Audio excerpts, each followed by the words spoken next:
Hey, what's up, stock compounders? Brad here. I am back. So today, I want to talk about how to build wealth for your kids.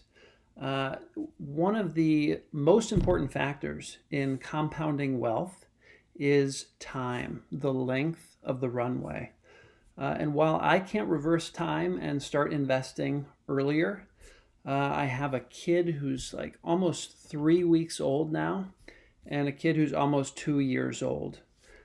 What I can do is get money starting to compound for them, which is going to be a huge advantage that I wasn't able to take advantage of, but they can because I'm aware of this time factor in compounding.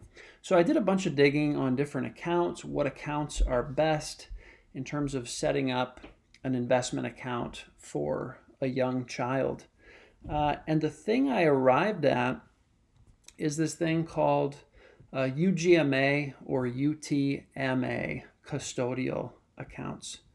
Uh, and so let's learn a little bit about these. So they're considered the granddaddy of college savings accounts. So one thing I like about the UGMA and UTMA accounts is you don't have to use those funds for education. I don't know if my kids are going to want to go to college. And so I want to have a little bit of flexibility in terms of how these funds are used once I'm ready to hand them over to them. So the flexibility is great. So I was really looking for something with a combination of flexibility, but also a tax advantage structure. Okay, because if we can save money on taxes in an investment account, I mean, little differences in tax savings add up to huge gains over time. So that was important to me. So this struck me as a great combination of tax benefits and flexibility. And I actually found out my dad used one of these to pay for my college tuition. And I didn't realize that until I had a conversation with him the other day about what my options were in terms of accounts to invest for young ones. And he did something a little sneaky. So I had no idea that I had a UGMA account. And I didn't have access to it yet. And of course, I didn't know it existed. So I wouldn't have known to try to get access to it. What he did was, because he was the custodian, he was able to gift the money to himself in order to pay for my college expenses. And I had no idea that I had this money in an account under my name. So that was a little sneaky. But anyway, so this website, I'll link to it. It gives a lot of good information about the UTMA and UGMA. It turns out the UGMA is really only available these days in South Carolina and Guam. So if you're going to open an account like this, it's going to be a UTMA account, which stands for Uniform Transfers to Minors Act. Okay, that's the account that it is. Now, depending on the state, there's different ages where the child will take control over these investment accounts. In California, the state I live in, it's 18, but there's a nuance in California where when I'm setting up an account for one of my kids, I can specify up to 25 years of age that I will still control the account. And I'm planning on doing that. So it's different in every state, like I said. So we've got the tax benefits here.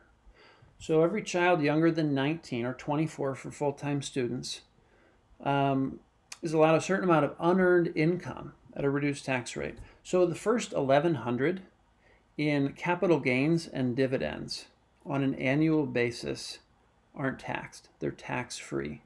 The next $1,100 is taxed at the child's tax bracket, which is significantly less than, say, the tax bracket of the parents.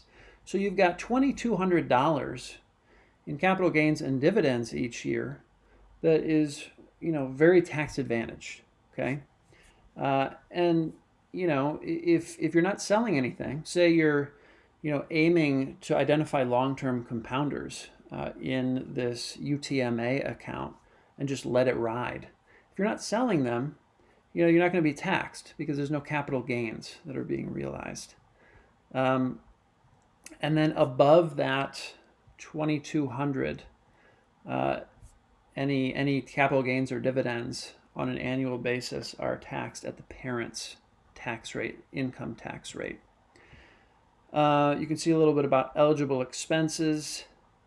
A custodian can initiate a withdrawal for the benefit of the child as long as the expenses are for legitimate needs. Okay. And I'm not sure all that entails, but I believe it's fairly flexible. I think the main thing there is, you don't want the parents taking money out of these accounts or the guardians for their own benefit.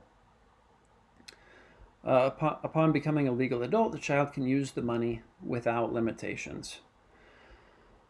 Right. So that's kind of a good overview. So TD Ameritrade is the broker that I'm going to open this UTMA account with.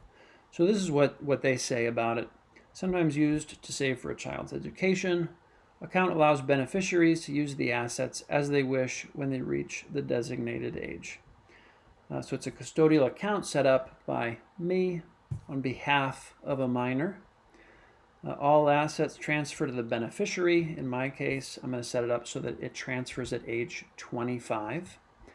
And I think my approach for that, I may allow my child to buy cash flow producing assets with that money to try to educate them about good investing, intelligent investing before the age of 25, and really nudge them in that direction of treating these financial assets as a way to put cash into their pockets rather than using these funds to buy liabilities, right?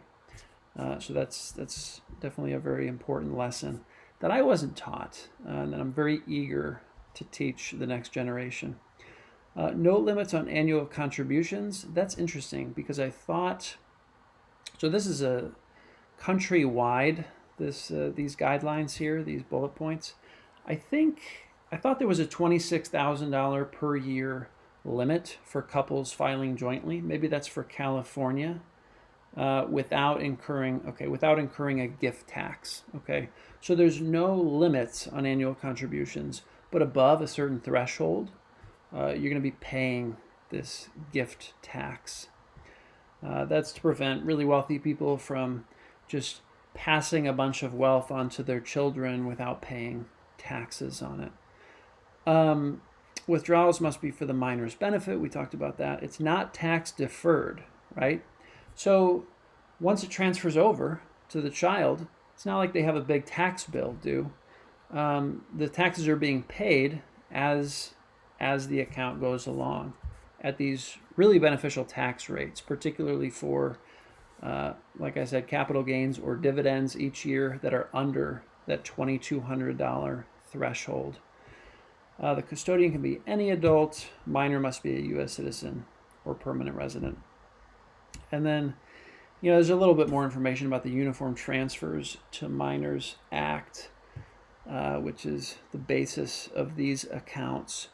One difference between the UGMA, which is being phased out in favor of the UTMA, is that the UGMAs only allowed securities. Okay, UTMAs allow securities and other assets such as real estate. So they're more flexible in the type of assets that can be held within these custodial accounts. So I think, let's see, is there anything else in here I want to touch on? Right here it says the IRS requirements for allowing a gift of up to $14,000 for exclusion from the gift tax. Like I said, I think that's more if there's a couple filing jointly. Like I said, more flexible, allows real estate inheritances and other property to be within this account. Yeah, so I think that's a pretty good overview. I'm excited to find this. I definitely plan on opening one for my son, who's almost 2 years old, and my daughter, who's almost 3 weeks old. I've already been investing for my son, but it's been in just a regular taxable account, and I'm definitely excited to take advantage of the tax treatment, the beneficial tax treatment of this account type. Um, yeah. So, and then of course, the other big question is, so we have the account type that has the beneficial tax treatment, but what do we invest in, right? Because of how these assets are taxed, and just the nature of the account, um, well, this is my investment philosophy anyway, but I really want to try to identify these long-term compounders where I can put money in, and I'm not getting in and out of different positions every year or every couple of years. I really want things that I can let ride. So, let me know if you want me to make another video on that. What types of stocks, what am I looking for to invest in this UTMA account? There's kind of two things I'm thinking about at the moment. Of course, I've made videos in the past about the magic formula where I apply some additional filters to that. It's going to have a value investors club write-up. It's got to have high insider ownership because I want my interests to be aligned with the interests of management. And of course, I look at things like the acquirer's multiple. How does the debt compare to the operating earnings and the free cash flow? So, things like that. That's one approach, which I'm already implementing. And then the other approach is to, really zoom in on some great investors to clone. Investors who have a proven track record of being really good at identifying these long-term compounders. And then looking at what they're buying each quarter and trying to see if I can understand those particular businesses. And when I can, and when it's clear to me that there's a potential deal here, there's a margin of safety that's compelling, to put those into this UTMA account and let it ride. That's it's a lot less work. I get to know the businesses over time much better than I do if I'm getting in and out every year or every couple of years. So it's really how I prefer to invest. Invest in a long-term buy and hold kind of framework. And the thing that's really exciting to me, one of the things, is that Monish Pabrai, as many of you know, is shifting more to that model. Shifting away from buying a dollar bill for 50 cents every couple of years and buying these great long-term compounders. Okay, so I'm excited that my cloning of him should yield more and more of these long-term compounders than these 50-cent dollar bills. So that's also exciting and a great thing to pair up with an account like this. So anyway, guys, let me know if you want me to do a deeper dive on the kinds of things I'm looking at to invest in within these accounts for my children. And yeah, let me know what you guys are doing to invest for your kids. Definitely curious to hear from you. I'm not assuming that this is, the gold standard for how we can really help our children take advantage of the power of compounding. It's really just putting out what my best guess of my best option that's before me, and love to hear from you guys because I've already gotten a ton of value hearing from you guys in the comments. So I'm excited for that to keep on going. All right, guys, that is all I have. Let me know if you have any questions about the UTMA, investing for children, any of that. And I will see you guys in the next video. Take care.